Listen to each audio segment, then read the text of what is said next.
Folks.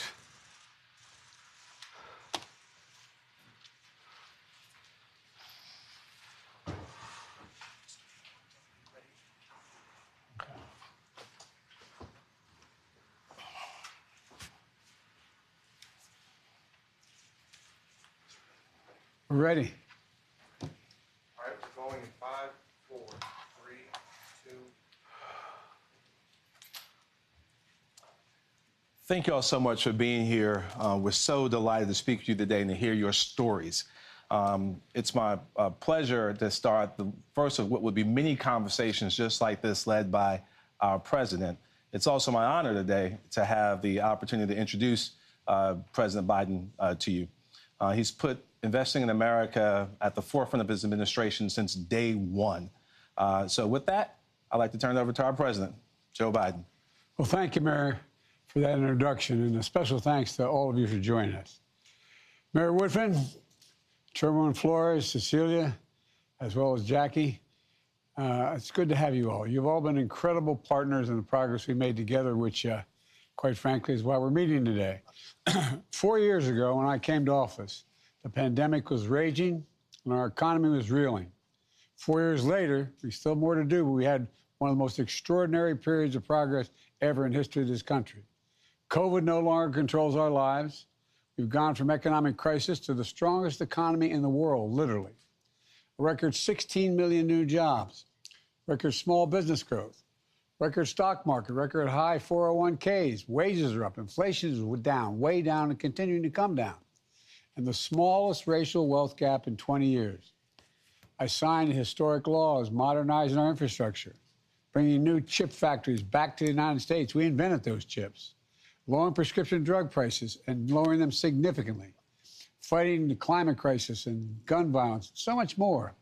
But the bottom line is thousands of cities and towns all across America are seeing the great American comeback story, whether they're in red states or blue. All is part of what we're calling an Invest in America agenda. It's about seeking my commitment, speaking to the commitment I made as president, to be president for all Americans, whether you voted for me or not, whether you're in a red state or a blue state. And it's what's being highlighted. We're doing that today to highlight and show we're just getting started. In the weeks ahead, I'll talk with Americans all across the country about the progress we're seeing in their communities.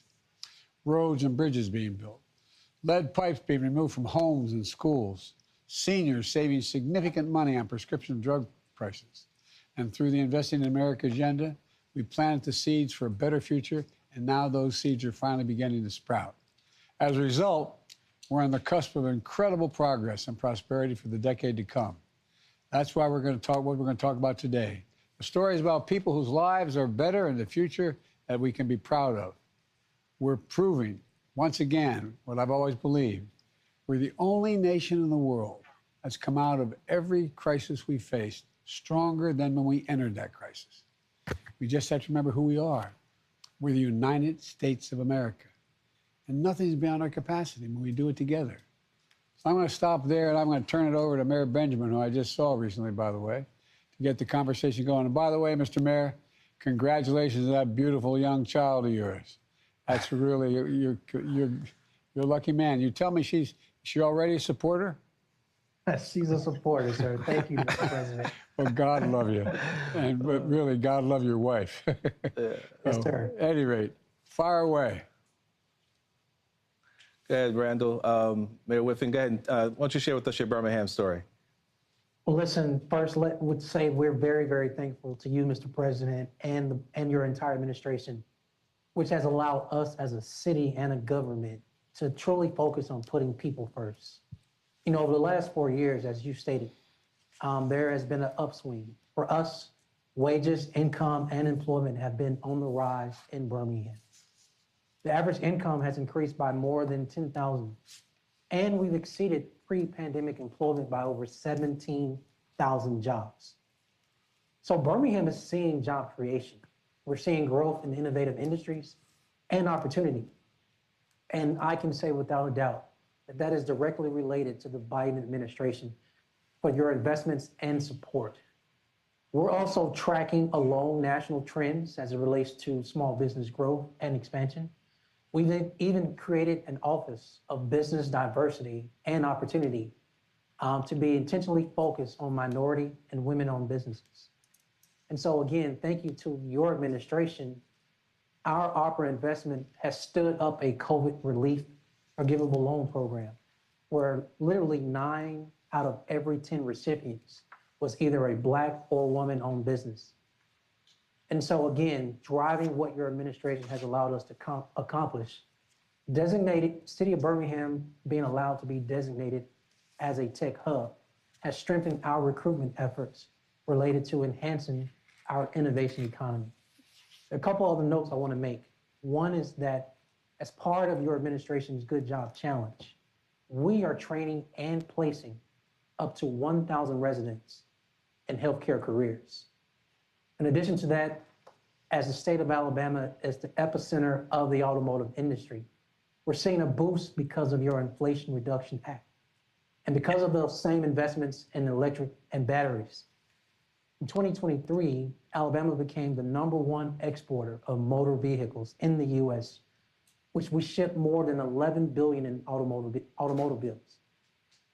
These investments, Mr. President, helped us train workers right here in the city limits of Birmingham for more advanced manufacturing jobs. So it doesn't matter through small businesses, clean energy, advanced manufacturing, and healthcare. Our residents see more and more that they don't have to leave their hometown, their city limits, to get a good job because they can get one right here. And for us, in closing, that really means that the people of Birmingham are excited for a brighter future, excited to see themselves in it, their families, and for us, a great city. So we truly thank you. Well, Mayor, tell me, up in North Birmingham, which is, I think, primarily a minority community, what are you doing up there to revitalize things? So North Birmingham, first of all, it's kind of personal to me. I actually spent my first 11 years of life living in North Birmingham and went to North Birmingham Elementary. But this area has been historically disadvantaged. It is 100% minority Black. We're talking about low employment, as well as few resources for its residents. And so we were so excited to receive a $20 million grant as part of the Distress Area Recompete Pilot Program for this area. And so in this North Birmingham footprint, it is going to allow us to catalyze economic growth. We call it Reinvest Birmingham. This initiative, a little bit more detail, will allow us to rebuild something that's so important to all communities, our North Birmingham Library. And at this actual place, it affords us to create opportunity for learning and careers, as well as seeing a new workforce training site connected to this library for investments in entrepreneurship. And my favorite part, because it's part of the national conversation, is a child care facility. All right. So that's it, Mr. President. It's a game changer for us. Well, I'll tell you what, I can see Frederick Douglass' book behind you. He's proud of you right now, and your library. Well, look, Yes, boss. Sure. So thank you so much, Mayor Woodfin, for your leadership. Now I have a chance to call on Ms. Jackie Trapp from Muskego, Wisconsin, to share her story with the president. Thank you, Mr. Mayor and Mr. President. I'm Jackie Trapp, a former social studies teacher turned family caregiver. And in 2015, I was diagnosed with an incurable cancer, multiple myeloma. Both the cancer and the chemotherapy caused blood clots, heart attacks, and strokes. So I'll likely be on the critical blood thinner Xarelto for the rest of my life. The new negotiated price of Xarelto, because of the Inflation Reduction Act, is a tremendous win for countless patients like me who rely on this previously cost-prohibitive medication to live. Prior to the Inflation Reduction Act, my out-of-pocket drug cost ranged from $15,000 to over $21,000 a year, every year for 9 years. My energy to fight my cancer was diverted to finding ways to fund my prescriptions. It became my latest occupation, really. Wow. Excuse me. But on New Year's Day, when everybody was ringing in the new year, I actually celebrated my first fill of prescriptions, knowing that the $3,300 I paid was going to be my total for the year. In 2025, that caps drops to $2,000, and I won't have to come up with tens of thousands of dollars every year anymore for my medication. Before the Inflation Reduction Act, my husband and I used our savings. I navigated grants, took out home loans, we sold vehicles, and we sold furnishings and cut out all but the essentials just to meet my copays. Ordinary things like dinner out, catching a movie, or exchanging gifts had pretty much ceased. And I thought no one would ever take on Big Pharma, as they held patients like me hostage with monopolies over my essential drugs. So I cannot overstate my gratitude for this law, especially to you, President Biden. Thank you so, so much for looking out for patients like me. I have one important question. What's your dog's name? My dog is Jake. Jake. Well, I tell Jake you what. the dog. Look, you know, I want people to understand that I've been having this run-in with Big Pharma for a long time. We finally beat them. And the Xarelto we're taking used to cost $517. It's now $197 for people on Medicare. And the idea that you were paying as much, I mean, the Inflation Reduction Act, $2,000 out of pocket annual cap for Medicare prescription drugs. And it's got to be a life changer. You know, the mental impact of having to figure, if I don't take these drugs, my life is literally at stake, and having to figure out how in God's name can we get the money to do it? I'm so proud of you. Presumptuous of me to say that. I've never met you personally, but I really am. I'm proud as hell of you. You're just a real fighter, and you look great. I hope you feel as good as you look. Well, I am so grateful. I can't even overstate that. Really. Thank you. This opportunity to thank you means quite a bit to me. Well, all of you got to come to the White House. I'm not going to be in the White House much longer, but you got to come and see me. I want to see you all. Well, Mr. Mayor, we'll figure that out, boss. We'll figure that out. Thank you so much for your courage, Ms. Trapp, and you keep on fighting. Now I have the honor of calling on Chairwoman Amilia Flores to share her story. Madam Chair.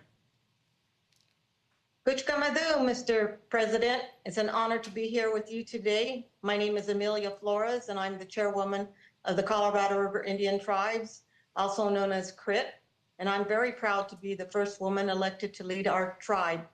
We broke the glass ceiling on December 5th, 2020. And I've seen firsthand how poor infrastructure, be it water, schools, broadband, our roads, has impacted my tribe. For an example, during my first few months on the job, our tribal utility director came to me with some bad news. We needed a new well, and I knew our tribal budget was already taxed to the breaking point. And there was no way we could have pulled this off until you passed the ARPA and bipartisan infrastructure law. ARPA helped us fix the broken well, and BIL provided more than $7 million to build new wells and improve our distribution system. Phase 1 is completed. The well is once again serving 1,850 homes and businesses. And when we complete Phase 2, the new well and distribution system will be able to deliver safe and reliable water to more than 1,000 additional homes and businesses in our community. This project will allow us to address the housing shortage on our reservation. That means more families can live together on our tribal land. It helps our businesses and our economy grow. Together, that strengthens our culture and, most importantly, our sovereignty. The well and water treatment plant will have a long-term impact in our community. And I am grateful for your leadership in making that all happen, Mr. President. well, I'm grateful to you. And by the way, I learned a long time ago from a friend of mine from Hawaii, a senior senator, when I got elected as a 30-year-old kid to the Senate. He said, Joe, it's Indian nations. Indian nations. And that's exactly how you're handling it. That's how it's treated. And the sovereignty is real. And you need the help. You need the help. And let me ask you a question, Chairwoman. Sure. How are these investments helping your community see a brighter future for themselves and their families? Is there anything just beyond the water? Is it the mere fact that the water's there, that's why everybody's excited? Or it's that you're able to begin to fashion your own destiny a little bit? Well, thank you, Mr. President, for that question. And certainly, with the monies that had come from ARPA and the bipartisan law, it allows for more people to return back to the reservation, because many of our tribal members leave the reservation to find work. And when they leave, they oftentimes take their families with them. And then eventually 20, 30 years after, they want to come back home. And that's hard because we don't have the housing or the infrastructure for them to come back. And we haven't been able to do that for them. So with this project, with the new wells and upcoming water treatment system, we will have cleaner and safer water. We now have the infrastructure we need to build for housing for our people, and we can build up our community. We'll have more families here, and that really changes things up for us and gives us hope. And yes, we're the tribes with the water. We have senior water rights on the lower Colorado River Basin. And we have the largest water right. Thank you. I know you do. And it's about time everybody recognized it. And we just had a photograph up on the other board here while you were talking about how beautiful the countryside is. It's a magnificent area. So thank you, and you're doing a great job. Thank you very much. Thank you. Thank you, and God bless you. Thank you. Well, now it's our honor. We have Ms. Cecilia Moy Yep from Philadelphia, Pennsylvania, here to share her story. Please, Ms. Moy Yep, please. Thank you. My name is Cecilia Moy Yep. In 1966, I was a widow with 3 small children living in Chinatown, Philadelphia. I was at a public meeting when I found out that the church and school my children went to was going to be demolished for a federal highway program.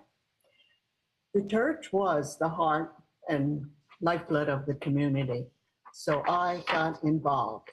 I formed a grassroots organization to fight against the highway.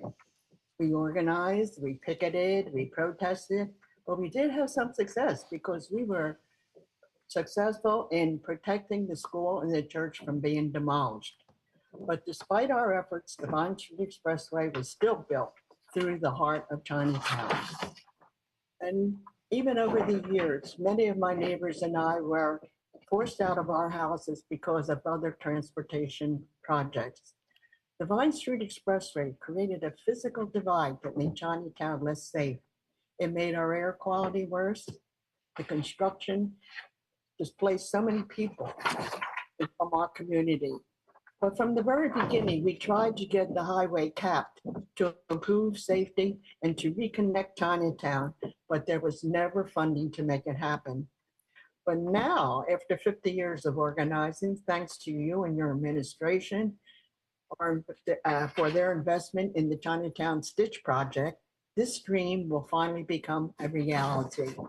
Our community has been asking for this for decades, and it would never have happened without your funding. Thank you so much for delivering, Mr. President, for our community. Cecilia, I know your community pretty well. I live down the road in Delaware, and I-95 went through my community. And not where I live, but in the western part of the city.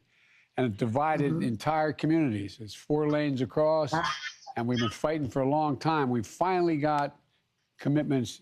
We got the money. For example, you're going to share on now $159 million from the Inflation Reduction Act and the China Stitch Project. Is going to reconnect Philadelphia Chinatown. which was divided in construction back in the 60s with the Vine Street Expressway.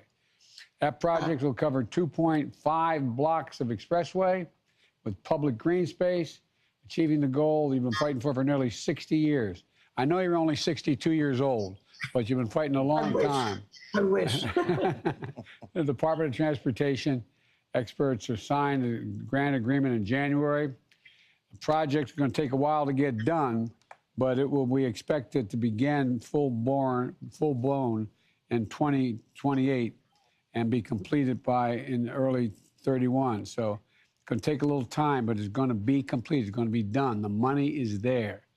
And I'm still alive to see it. you'll be alive.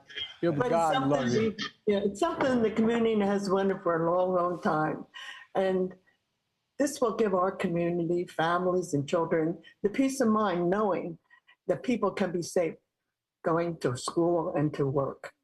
It means a lot to know that the federal government listened to us and is helping us to build a brighter future for families right here in Chinatown. Thank you, Mr. President. All over the country, we're doing this. And by the way, there's a photograph of you with a shovel in your hand up on the board here and a hard hat on, celebrating the turn of the spade to this getting going. Now, what I don't want you to do, I don't want you working beyond 5 o'clock at night, though, okay? You got to promise me you'll be home. That's hard because when you're doing community work, it's always at night. That's true. God love you. Cecilia, I'm so proud of you. I really am so proud of you. Presumptuous of me to say that, but I am. Well, thank you all very much. All the families deserve to have things that we shared today, not just the four in the community. Peace of mind, having clean and safe water, affordable medicine, stay healthy, safe roads and bridges to connect communities rather than divide them, and so much more. All Americans deserve a future worthy of their dreams. And that future we're building today, and we're doing it, and we're able to afford to do it. Turning setbacks into comebacks, that's what America does. And I want to thank you for what you're doing. And I'm excited about sharing your investment stories with all of America. Seeing more of them in the weeks and months ahead to let people know we can do anything in America. We really can. And we can afford to do it. Instead of giving billion-dollar trillion-dollar tax cuts to the super wealthy, let them start paying their fair share. Let them make sure look, all people want in America is just a shot, just a chance, just to be treated fairly and equally. And that's what you all are doing. That's what you're all part of. And I hope I get to see you all in person one of these days. So thank you, thank you, thank you. God bless you all. Thank you. May God protect our troops.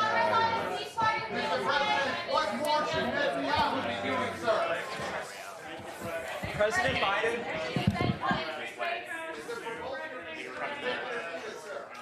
President Biden. Thank you so much for coming. We're coming this way. We're coming this way. How are you helping We'll start moving this way, guys. We gotta go out. We gotta get out of here. Emily, we're moving that way. We gotta go. We gotta start moving. Thank you so much. President Biden, do you support free IVF for parents? This way, guys. Thank you so much. We gotta go. Thank you. Free IVF for parents, do you support that proposal, President Biden? Thank you.